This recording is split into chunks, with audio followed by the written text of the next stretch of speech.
Hey class, Prof JC here, coming to you from, if you see that the background's a little bit different today, this is not my bedroom. I wish my bedroom looked this nice all the time, but this is from Palm Springs, California, here for a board meeting. And so what else do you do in Palm Springs, California, but film videos for your classes? And so that's part of the gig, but I always love doing this. And after last week's debacle, I'm on a new computer. I think I shared with you that my computer was gone, and so I had to get a brand new one. And by the time I got it, I realized that doing these podcasts and all the stuff you have to do that, and the software and downloading and all this kind of stuff, I just didn't have any of it. And so anyway, we're back on it this week, and here's what we're going to do this week. We are going to tackle 4 different chapters this week, but I'm going to make these as simplified as possible so that these aren't long and drawn out, so you don't have to stress out about it. So the first thing I want to talk about in this first podcast, we're talking about this idea of having difficult conversations. And if we were in person having this class, we would be talking about this a great deal, because all of us have difficult conversations from time to time. Great leaders, you are in a leadership program. Great leaders have to at some point master the art and science of having a difficult conversation. This is all part of it. And it's the reason why we study this in this class. Yes, the organizational communication, all the work you're doing, all of that's important, but having tough conversations is key. But here's what I found. Here's what I found in my experiences in person. I just had dinner with a very good friend of mine. He's an attorney out of Scottsdale, Arizona. So he's on this board that I sit on as well. So we decided to have some dinner tonight. And we were talking about the board meeting that we're going to be at tomorrow and the next day. And one of the tough aspects about this board, and it's filled with lots of great people, but these people tend to be more in the nonprofit space. And if you know anything, and I love the nonprofit space, I sit on a couple of boards for that, and I have a history in the nonprofit space, so I have a lot of passion for that, and I believe it's very important. But if you know anything about nonprofit versus maybe the business world, they attract 2 different kind of personalities. Now, this is based on my experience, okay? The nonprofit space attracts people that really do care about the world and the problems and the issues, and so they join a nonprofit because they want to make changes in the world. The business world oftentimes attracts a different kind of personality. They could want to solve a problem, but they also want to make a profit on the other side of it. And if that profit is driving everything, okay, then what has to happen are tough conversations, because we don't want our product or service not succeeding in the marketplace, because then that lowers revenues, which decreases profit, right? In the nonprofit space, it's a little bit different. And here's what I've seen happen often. And if you're in the nonprofit space, if you have history, you probably know what I'm talking about. In the nonprofit space, people have a hard time having difficult conversations, because in the nonprofit space, oftentimes it attracts a certain kind of person, maybe a little bit touchy-feely, not always, okay? So that's not a hard and fast rule, but these are people who feel deeply, they care deeply about the world, and oftentimes if they're not careful, they're people who have a hard time taking feedback. Okay, it's hard to receive that. I'm trying to save the world, and you're trying to give me negative feedback. How does that work? And so what I find most often, and that's what we were just talking about at dinner, that in this space that we're in, we have a lot of nonprofit executives who are part of this board, and they don't like to have the tough conversations. And so when somebody brings something tough to the table, oftentimes the conversation gets shut down or it gets avoided, because we just are in a room with a lot of people who don't like to have tough conversations. The reality is that you will not succeed long-term as a leader if you're not able to have difficult conversations.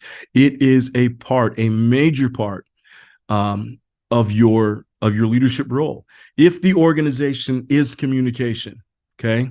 If the organization is communication, then a major part of that is making sure that people are doing the right things and moving the organization forward, whether it's a nonprofit or for-profit. And that means you've got to have difficult conversations. So here's what we're talking about today.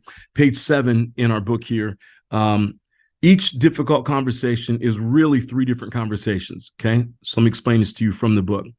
In studying, I'm reading from page 7. In studying hundreds of conversations of every kind, we've discovered that there is an underlying structure to what's going on, and understanding the structure in itself is a powerful first step in improving how we deal with these conversations. It turns out that no matter what the subject, our thoughts and feelings fall into the same three categories or conversations. And in each of these conversations, we make predictable errors that distort our thoughts and feelings and get us into trouble. So here are the three conversations. The number one conversation we have is the what happened conversation. And again, if you want to follow me on page 7 in your book, you'll be able to see this. It's called the what happened conversation. Most difficult conversations involve disagreement about what has happened or what should happen. Who said what and who did what? Who's right? Who meant what? And who's to blame? Right?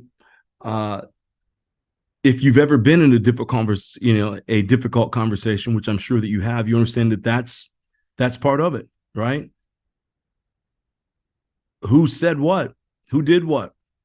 Who's right? Who's wrong? Who means what? Who means this? Who means that?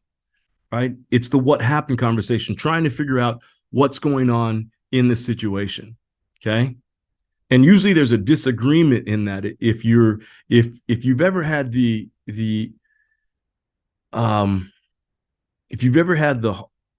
hard task of sitting down and letting somebody go from a team, or letting somebody go from an organization, or letting somebody go from your company, you know that this is a big part of the conversation. There is going to be a disagreement because you're having to let this person go, and this other person across the table has a disagreement about why they're being let go, or the fact that they're even being let go, right? And so we're trying to figure out what happened. So that's part of the conversation about a difficult conversation. And number 2 is the feelings conversation. Every difficult conversation also asks and answers questions about feelings. Are my feelings valid? Are my feelings appropriate? Should I acknowledge them or deny them? Do I put them on the table or check them at the door? What do I do about the other person's feelings? What if they're angry and if they're hurt, right? And in any difficult conversation, both sides are going to have some emotion attached to it. Oftentimes, anxiety is a huge aspect that probably both sides bring to the table. It's tough sometimes for the person who's having the difficult conversation to bring up the difficult conversation. So there's anxiety in that. It's often if you've ever gotten a call from HR or from a boss and they said, hey, come see me in my office at 4:30 on Friday, there's going to be anxiety tied to that. You're going to have anxiety. Your boss probably is going to have anxiety, right? So there's feelings attached to that. And so we've got to be able to ask ourselves those questions. Are these feelings valid? Are these feelings appropriate? And here's one thing that I would say: feelings are always valid. Okay. Feelings are always appropriate. It's what we do with those feelings. That's what sets us apart. Okay. And all of us have probably had times in our lives when we have let our emotions get the best of us. I could tell you story after story after story. I'm Afro-Latino, y'all. Okay. And so I am a passionate person by nature. And in my 20s, I tend to it was like a wild horse, man. I was just all over the place and I didn't care. I said what I wanted to say. I said it to whoever I wanted to say it. I just didn't care about the consequences. But then the consequences started to catch up to me. And I recognized in my late 20s, I said, if I keep doing this, if I keep just sharing everything that I'm thinking because I'm passionate, and I just use that as I'm passionate and I'm passionate about this, so I'm just going to say whatever I want to say. If I keep doing that, I'm going to keep getting the same results, which means being fired from jobs, being let go from teams, not being asked back, right, to certain projects or whatever it might be. And so the feelings that I had in most of these situations were valid, and they were probably appropriate. It's what we do with the feelings. That's what matters, right? And so that question, should I acknowledge the feelings? Should I deny the feelings? Should I put them on the table or check them at the door? That's an important conversation to have.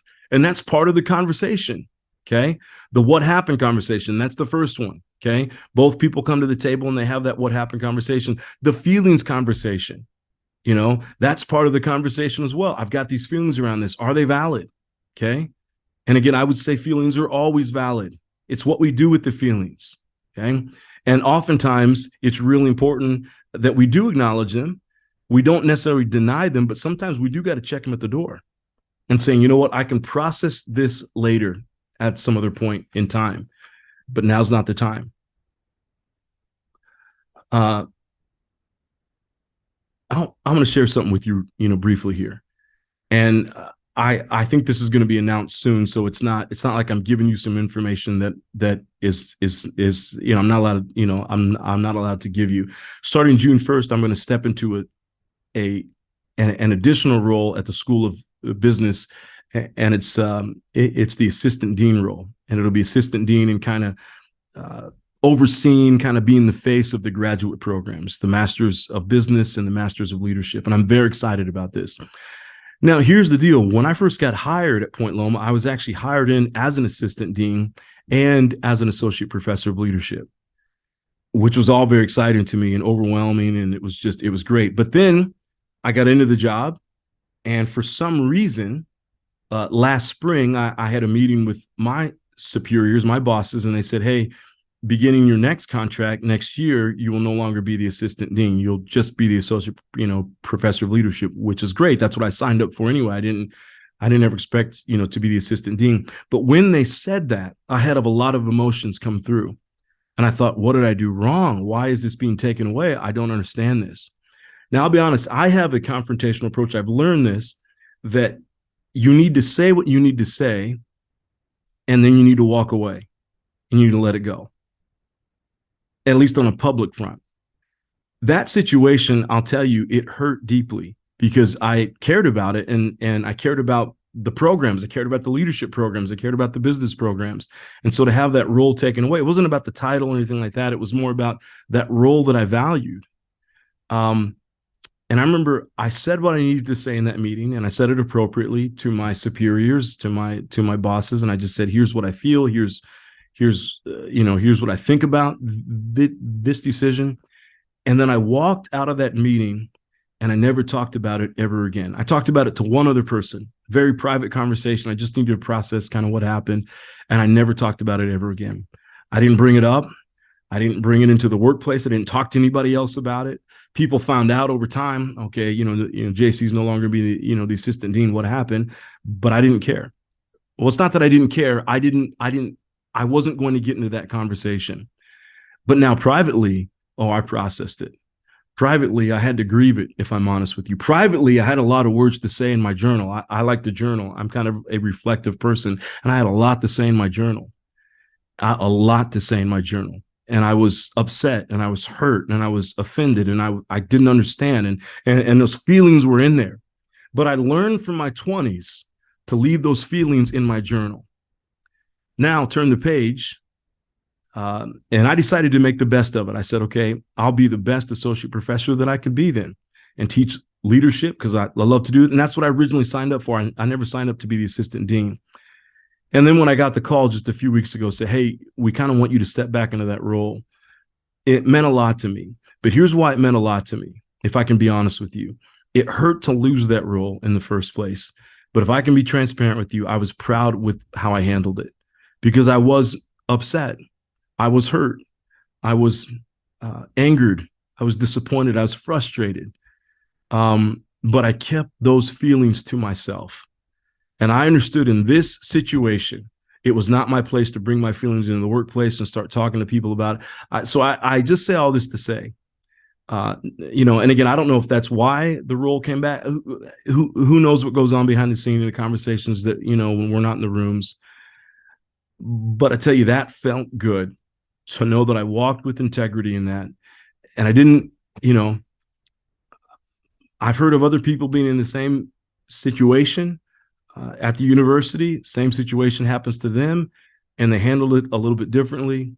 And some people even have walked away from jobs or lost their jobs because of how they handled it. And so I just wanted to pause and say that feelings are valid, always valid. But what we do with them will determine how that next opportunity opens up for us. Okay. So be very careful with that. Okay. The feelings conversation is really important. And often, if you know what you're going to have the conversation about, if you're the person having the difficult conversation going into it, you need to sit down beforehand and talk about or write about, or whatever it is, process out those issues that you're having. Get them on the table, those feelings that you have, because they're real. They're real. It's the reason why I will have a job for the rest of my life, because human beings are emotions. Unless AI takes over everything and does everything and we lose all emotion out of everything, as long as human beings are involved, we have these things called emotions. Okay. And sometimes emotions get in the way, but it's important that we understand that. The number 3 is the identity conversation. This is the conversation we each have with ourselves about what this situation means to us. We conduct an internal debate over whether this means we are competent or incompetent, a good person or bad, worthy of love or unlovable. What impact might it have on our self-esteem, on our self-image and self-esteem, our future and well-being?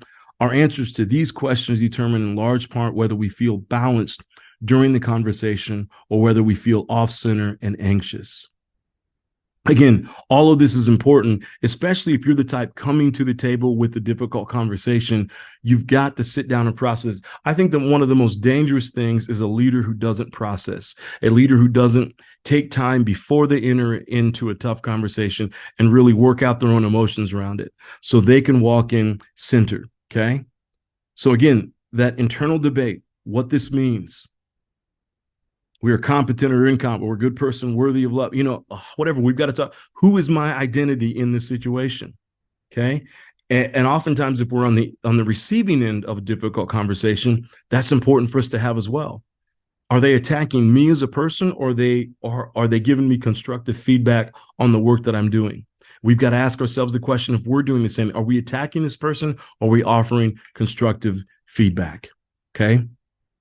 Now we come down and it says, no matter how skilled we become, there are certain challenges in each of these 3 conversations that we can't change.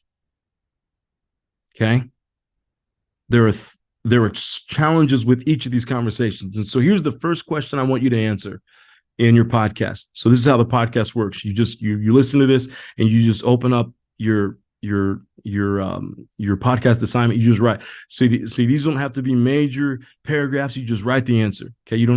You're not writing a paper here. You're just getting the answers on paper, okay? So when you look at these 3 conversations that we just talked about, and again, if you need a reference, go back to your book, Difficult Conversations, and just go to page 7 and 10. And I want you to say, what are just one or 2 challenges with each of these conversations? The what happened conversation, the feelings conversation, and the identity conversation. What are a challenge with each of these? Okay. So I just want you to write that out. And then I want to move on, and I'm going to say this, and I'm going to have one more question, and then we're going to move on to the second part of this podcast. Okay. Now here's what the book has to say. Okay.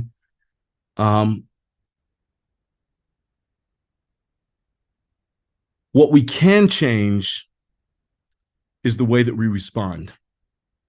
So you're going to write about the challenges with each of these that we just talked about. The one thing that you and I have, and this is what I just talked about, the example I gave, the one thing you and I have is we have the ability to respond. Okay. Now here's the final question I want you to answer when it comes to this part right here. When you think about how a leader should respond to difficult conversations, whether you're giving the difficult conversation, whether you're on the receiving end, what is one way historically, when you think about the difficult conversations you've had, what is one thing that you can do to respond better? I just want you to think about that. Okay. And again, if I were to think back to my 20s, when I really didn't understand how to respond, I would say that I have learned later in life to give, share what the feeling is in that meeting and then be quiet. But back in my 20s, I didn't understand that. And so back in my 20s, I would just pop off at them. Whatever I felt came straight out.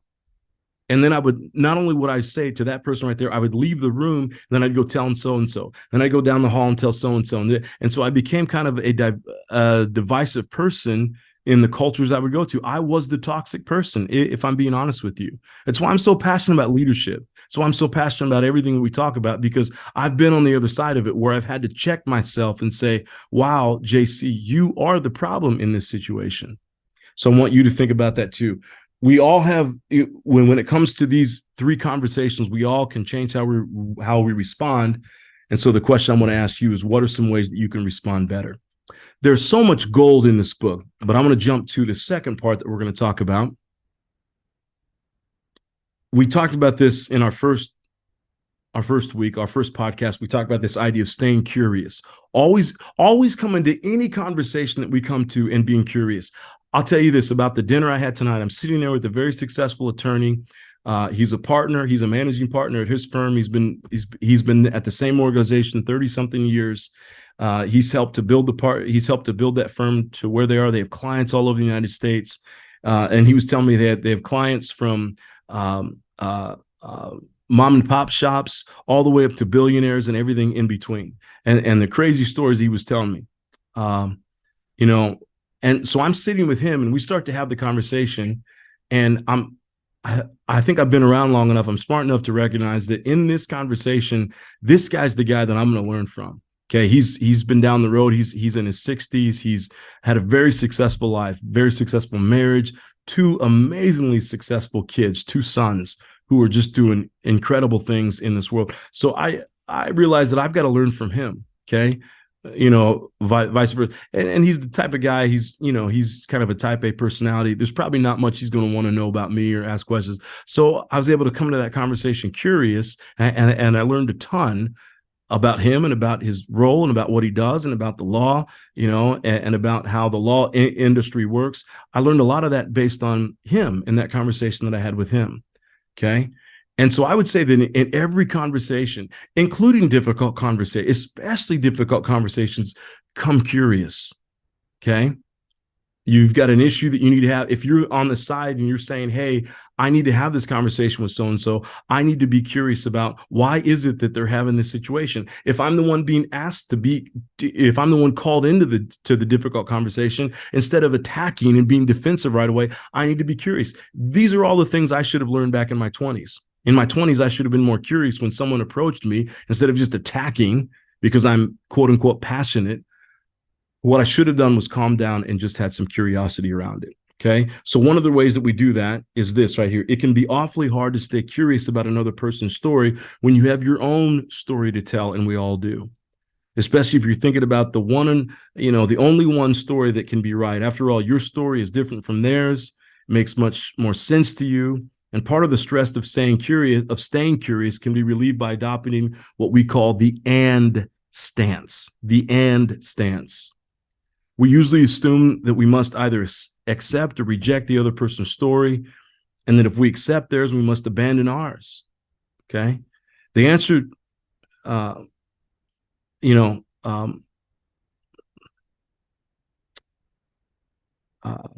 then it goes on to say, don't choose between stories, embrace both.